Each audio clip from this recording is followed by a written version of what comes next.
Okay, I'm going to stop this for just a minute. I want you guys to notice something here. Notice the hot spot of the sun right on top of the clouds underneath the sun there. And then you notice over here towards the right how dark these clouds look.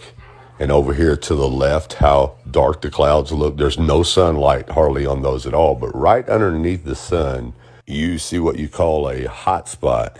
And that right there alone proves that the sun is very close and local, right above the clouds. I'm going to demonstrate for you right here. Now notice I have a light bulb, which is round, which represents our sun source, and we have a flat mattress, which represents our flat layer of clouds. Now watch as I get the so-called sun down here at the edge by the horizon. Now you see that hot spot right underneath the light bulb? You can only get that hot spot when the light source is very close and local. Now notice the darkness on each side of the bed, just as you did on the blanket of clouds. It's really, really simple to prove.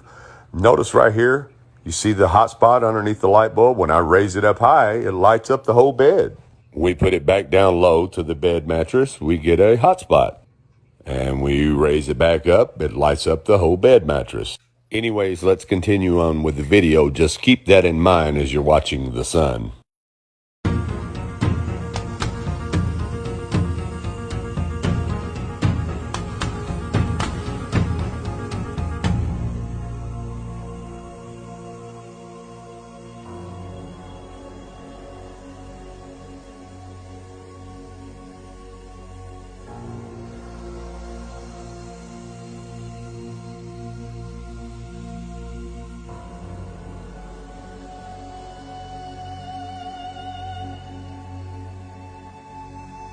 Now, I want you to pay attention to these couple stars right here to the right of the screen.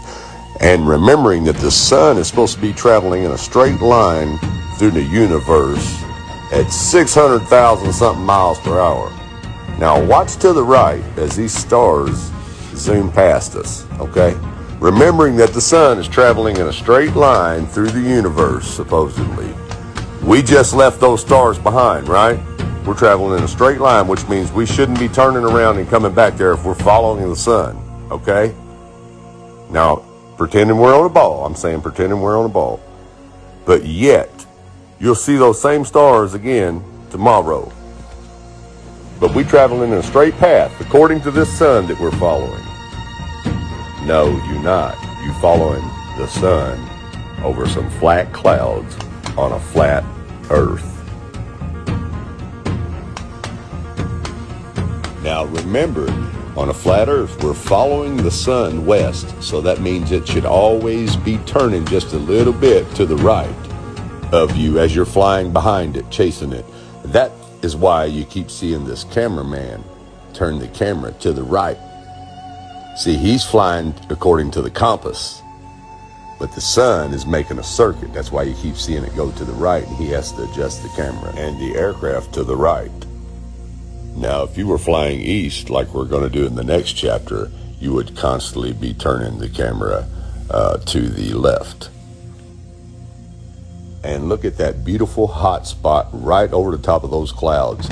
The horizon is the same all the way across. If the sun were 93 million miles out in space, all these clouds would have the same amount of light on them, but they don't. It only lights up the clouds that's right underneath it, and you can see it right there.